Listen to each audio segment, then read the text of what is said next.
Hi friends, எப்படி இருக்கிறீங்க? எல்லாரும் சுவையாக இருக்கிறீங்களா? நாங்கள் நல்லா சுவையாக இருக்கிறோம். இன்றைக்கு இந்த வீடியோவில் நாங்கள் செஞ்சு காட்ட போகிறது கெபாப். இப்போ அந்த யங்ஸ்டர்ஸ் எல்லாம் பார்த்தீங்கன்னா டோனா கெபாப்னு சொல்லி கெபாபில் தான் வெரி இன்ட்ரெஸ்டாக இருப்பாங்க. அந்த கெபாபை எப்படி ஈஸியாக செய்கிறதுன்றது தான் நாங்கள் இன்றைக்கி சொல்லி காட்ட போகிறோம். அதுக்கு முதல்ல எங்களுடைய சேனலுக்கு வந்து நீங்கள் புதியவர்களாக இருந்தால் எங்களுடைய சேனலை வந்து சப்ஸ்கிரைப் பண்ணுங்கள். எங்களுடைய வீடியோவுக்கு கீழே இருக்க சப்ஸ்கிரைப் என்ற பட்டன், இந்த பட்டனை ப்ரெஸ் பண்ணுற நேரத்தில் வர்ற பெல் ஐக்கான், இந்த பெல் ஐக்கானை ப்ரெஸ் பண்ணால் வர முதலாவது ஆப்ஷன் ஆல் என்ற ஆப்ஷன். இந்த ஆப்ஷனை செலக்ட் பண்ணும்போது நாங்கள் போகிற எல்லா வீடியோவும் உங்களுக்கு உடனடியாக வந்து சேரும்.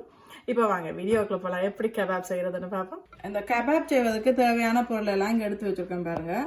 இதில் 1/2 கிலோ சிக்கனும் 1/2 கிலோ லேம்பும் எடுத்துருக்குறேன். நீங்கள் எந்த பீஃபோ மட்டனோ எந்த மீட் இருந்தாலும் உங்களுக்கு விருப்பமான மீட்டை போட்டுக்கொள்ளலாம். நான் இன்றைக்கு வந்து லேம்பும் சிக்கனும் மட்டும் எடுத்துருக்கேன். 1/2 கிலோ. அதோட இங்கே தேவையான பொருட்கள் எடுத்துருக்கிறேன். இங்கே இருக்கிற லீஃப் வந்து கொத்தமல்லி தழை, மின்ட், அதோட கொஞ்சமாக கருவேப்பமில்லை, இவ்வளவும் எடுத்துருக்கிறேன்.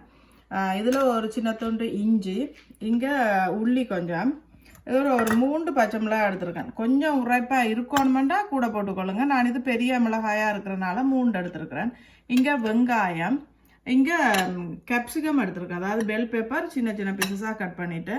இது வந்து கியூமின் பவுடர், அதாவது சீரகத்தூள், மிளகுத்தூள், அதோட கொஞ்சம் கொரியாண்டர் பவுடர், மல்லித்தூள்.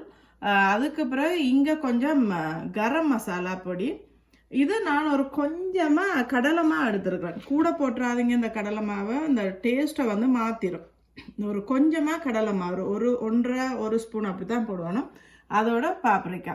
இவ்வளோ தான் அதுக்கு தேவையான பொருள். இதை எப்படி செய்கிறதுன்றதை பார்ப்போம்.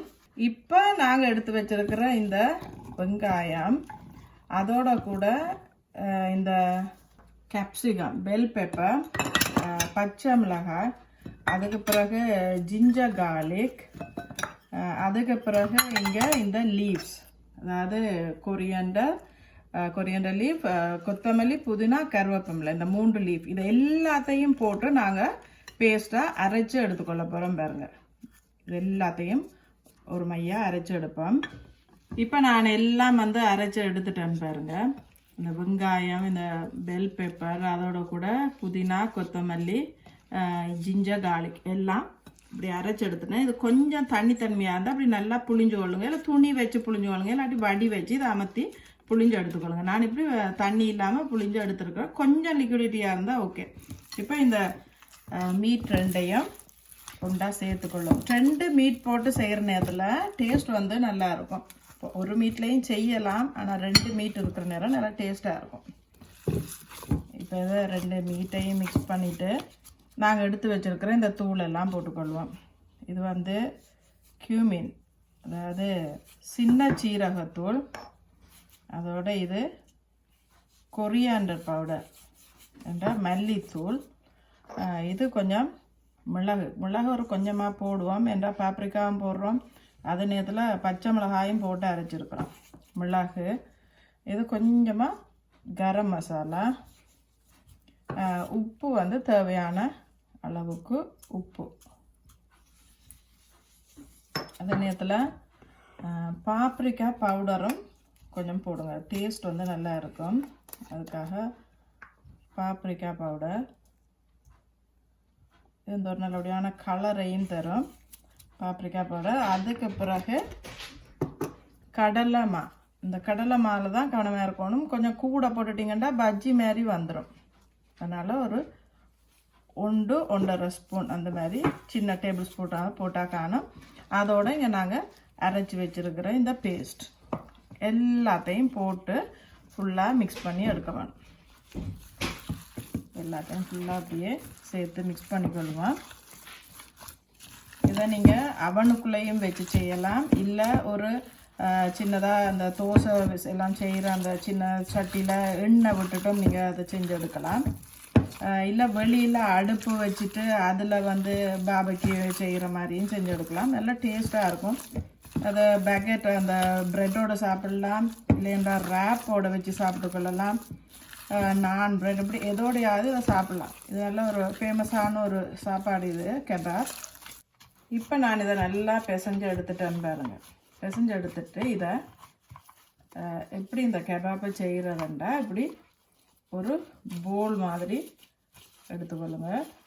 ஒரு உருண்டை மாதிரி போல் மாதிரி எடுத்துட்டு ஒரு ஸ்டிக், இது பார்பக்யூ ஸ்டிக்காக இருந்தாலும் சரி, இது கபாபுக்காக இந்த மாதிரி ஒரு ஸ்டிக் எடுத்தனால் பார்பக்யூ ஸ்டிக்கில் லாங்காக வச்சாலும் சரி, இதை இப்படி பிடிச்சிக்கொள்ளணும்.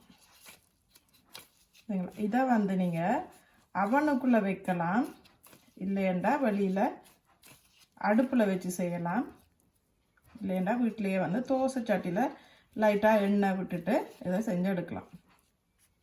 பார்த்தீங்களா, நாங்கள் இப்படி ஒவ்வொரு கபாப்பாக செஞ்சு அடுக்குவோம். ஒரு அளவாக ஆகிலும் பெரிய இதை எடுக்காமல் அப்படி ஒரு அளவாக எடுத்து கொஞ்சமாக அப்படி உருட்டிட்டு அதுக்குள்ளே இந்த ஸ்டிக்கை, ஏன்னா இந்த ஸ்டிக்கை பிடிச்சி சாப்பிட்றதுக்கு ஈஸியாக இருக்கும். இந்த ஸ்டிக் வேணாமண்டா இது குக் ஆனதுக்கு பிறகு இந்த ஸ்டிக்கை அப்படியே எடுத்து விட்டுட்டிங்கண்டா கூட அது ஓகே. சரிங்களா, இதுதான் அந்த ஃபேமஸான கெபாப். நாங்கள் இப்படி ஃபுல்லாக இதை அப்படியே செஞ்சுட்டு நாங்கள் குக் பண்ணி எடுத்து பார்ப்போம் எப்படி வருதுண்டு. என்ன விதமான மீட்டும் இதுக்குள்ளே நீங்கள் போட்டு செஞ்சு கொள்ளலாம். யங்ஸ்டர்ஸுக்கு இப்போ கூட பிடிக்கிறது இந்த கெபாப், டோனட் கெபாப் எல்லாம் ஃபேமஸ். அந்த கெபாபை எப்படி செய்கிறதுன்றதான் இந்த ஈஸியாக உங்களுக்கு காட்டுறோம் பாருங்க. இப்படி கொஞ்சம் நல்லா அந்த மெல்லிசாக வர ஆயிலும் தடியாக வந்தால் உள்ளுக்குள்ளே குக் ஆகாது. இப்படி கொஞ்சம் மெல்லிசாக வர்ற மாதிரி செஞ்சு அந்த கெபாப் ரெடி ஆகுது. இப்போ நான் இதெல்லாம் செஞ்சு வச்சுட்டேன் பாருங்க ட்ரேயில்.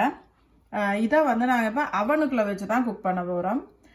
180 டிகிரி செல்சியஸில் ½ அன் ஹவருக்கு வைக்க போகிறேன் இதை அவனுக்குள்ளே. இப்போ வேணுமெண்டா நீங்கள் எண்ணெயில் ஃப்ரை பண்ணி எடுக்கலாம், அது கொஞ்சம் அன்ஹெல்த்தி, அதனால் நான் இதை அவனுக்குள்ளே வச்சு எடுக்க போகிறேன். பார்ப்போம் இதை குக் பண்ணிவிட்டு என்ன மாதிரி வருதுன்னு பார்ப்போம். இப்போ நான் இந்த கெபாப் செஞ்சுட்டேன் பாருங்கள். 180 டிகிரி செல்சியஸில் ½ அன் ஹவருக்கு செஞ்சு பேக் பண்ணி இந்த கெபாப்பை கொண்டு வச்சுருக்கிறேன்னு பாருங்கள். எப்படி வந்திருக்குன்னு பார்ப்போம். தெரியுங்களா, உள்ள எல்லாம் குக் ஆகி அந்த மாதிரி வந்திருக்கு. இது நீங்கள் சோஸோடையும் சாப்பிடலாம், சும்மாவும் சாப்பிடலாம். நான் ஒரு தடவை உங்களுக்கு டேஸ்ட் பண்ணி காட்டுறேன் எப்படி இருக்குதுன்னு பார்ப்போம். வெரி நைஸ் ஃப்ரெண்ட்ஸ், எல்லாம் அவ்வளோ குக் ஆகிருக்கு. அந்த டேஸ்ட், உரைப்பு எல்லாம் சரியாக இருக்குது. நீங்கள் இதை நான் ப்ரெட்டோட இல்லைன்னா பேக்கெட்டோட ப்ரெட்டோட இதோட சாப்பிடலாம், இல்லை சும்மா பிளெயினாக சோஸை செஞ்சு கொண்டு அதோடு சாப்பிட்றது கூட டேஸ்ட்டாக இருக்கும். ஒரு தடவை ட்ரை பண்ணி பாருங்கள்.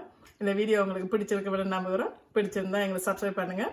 உங்களுடைய ஃப்ரெண்ட்ஸுக்கும் ஃபேமிலிஸுக்கும் எங்களை சப்ஸ்கிரைப் பண்ண சஜஸ்ட் பண்ணுங்கள். மீண்டும் இன்னொரு இன்ட்ரெஸ்டிங்கான வீடியோவில் உங்களை திரும்பவும் சந்திக்கிறேன். Until then, good bye.